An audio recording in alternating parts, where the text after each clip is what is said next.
What up, YouTube? Team Movies here. Since today is the birthday of one of the best teen film directors of all time, John Hughes, I decided to do my top 6 favorite John Hughes movies.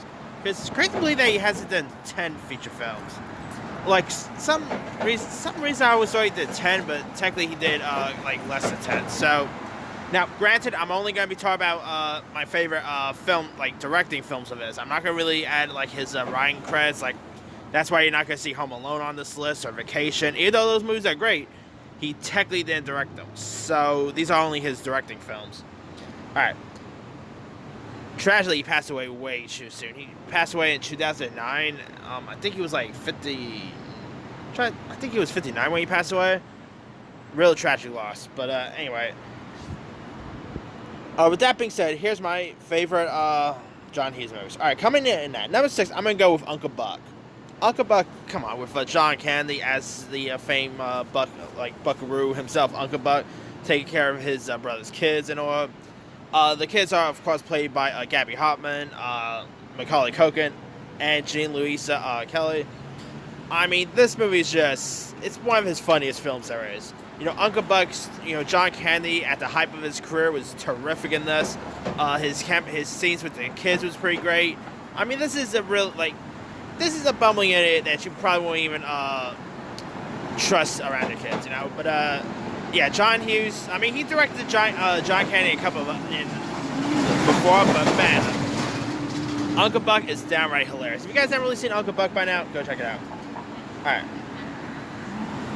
Coming in at number 5, I'm gonna go with 16 Candles. I mean, obviously one of the best romantic comedies of the '80s.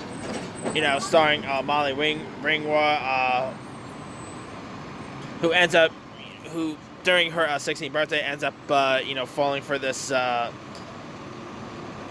heartthrob named Jake Ryan, played by Michael Schofield.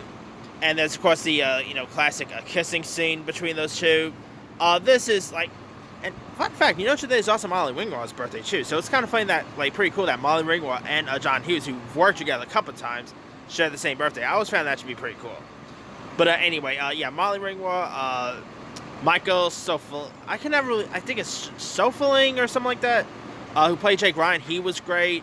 Lots of the other cast was pretty decent. I mean, really cute, charming, funny little flick. If you guys never really seen 16 Candles, come on, it's one of the most iconic romantic teen comedies of the 80s. Alright.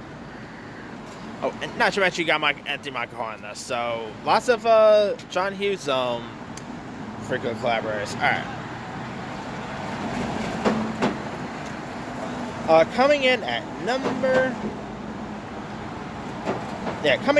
4, I'm gonna go with Weird Science. Now, this is about these two teen misfits played by Anthony Michael Hall and Brian Mitchell Smith, who ends up designing their own ideal women on a computer. And it ends up becoming this superhuman named Lisa, played by the very gorgeous Kelly Brock. You got not to mention you even got Robert, pre Iron Man Robert Downey Jr. as one of the bullies in this. You got the late great Bill Paxton as as the brother in this. Jean Louisa Kelly, who also was in Uncle Buck, she was in this. Really, I mean, Weird Science is a movie that lots of you're not gonna you can't lie. When you said Weird Science, you wish you could do actually invent a ideal woman like Kelly Brock. I mean, come on. But yeah, this is seriously a movie I think could really get made today. I mean, Weird Science is a weird film, but it's really funny. It's a great sci-fi based comedy. If you guys haven't really seen Weird Science by now, definitely go check it out.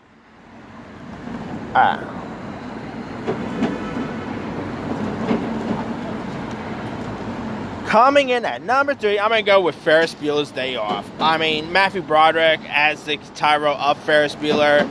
Come on, who did not love Ferris Bueller's Day Off? While his parents are away, he decides to have a day off of school. There's a classic, parade scene. You also got Jeffrey Jones as the principal. You got Jennifer Grey as Ferris's sister. Now, everyone always talks talks about Jennifer Grey, as Baby in Dirty Dancing. But I bet lots of people always keep forgetting that she was also in Ferris Bueller. But anyway, yeah, and not to mention Ben Stein. I mean, come on, Bueller, that's an iconic one. Years before the Avengers made it cool. Well, I should say years before the MCU made it cool. The post-credits scene is pretty iconic. I mean, even Deadpool made it iconic.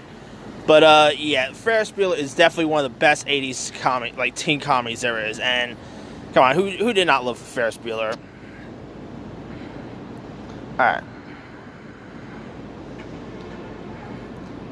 Oh, and by the way, during at the Oscars, one of the interviewers asked that singer, that 18-year-old singer Billie Eilish, what her favorite movie was. Girl said Ferris Bueller, and now she's my favorite singer. Just so y'all know. All right. Coming in at number 2, I'm going to go with Planes, Trains, and Automobiles. Another movie with John Candy in it. Come on, Planes, Trains, and Automobiles, starring Steve Martin and John Candy, who ends up, being some stuff that happens on the flight, so they had to, drive home so Steve Martin can see his, kids. But Steve Martin and John Candy, who John Candy's character is very annoying, decided to take on a road trip together, and yeah, Steve Martin and John Candy, those two were a match made in heaven. Those two really play off each other well. I mean, this has some really funny lines. Of course, John Candy's, most infamous monologue. I mean, heck, Family Guy poked fun at that one. And heck, even the movie Due Date, speaking of Robert Danger, that actually technically was a parody of Planes, Trains, and Automobiles.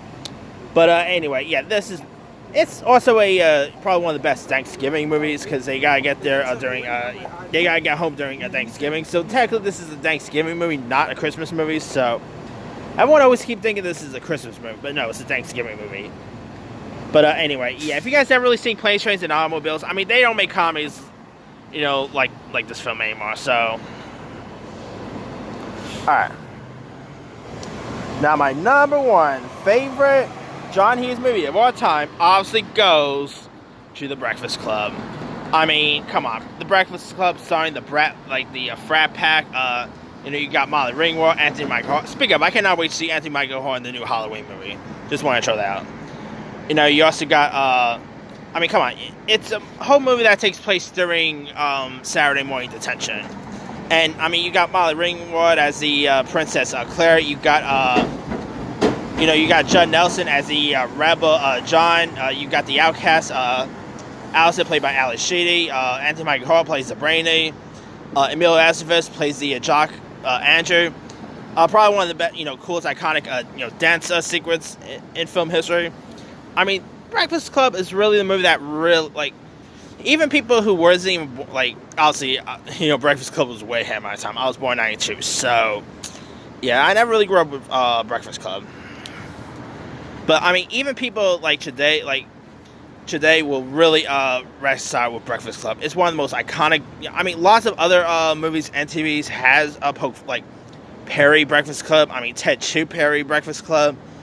Victorious, Family Guy, Glee. I mean, The Breakfast Club today has been parodied plenty times, and it's a movie that still holds up today. If you guys never really seen The Breakfast Club by now, do yourself a favor, go check out one of the best teen comedies of the 80s. Anyway, I'm gonna do my 10 favorite 80s teen movies, and there's obviously I just spoiled that one, but anyway, that's pretty much it. Let me do the quick rundown.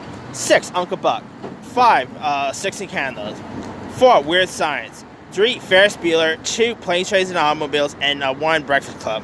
Now, he also did She's Having a Baby and Curly Sue. Those movies were okay, but they're not really my favorite out of John Hughes' filmography. I always keep forgetting he didn't direct Pretty in Pink. I literally was going to add Pretty in Pink on this list, but he didn't direct that. So, yeah, some reason that movie always felt like a John Hughes movie for some reason. I think he probably wrote the script or something. But anyway, let me leave it to you guys. What are some of your favorite John Hughes movies?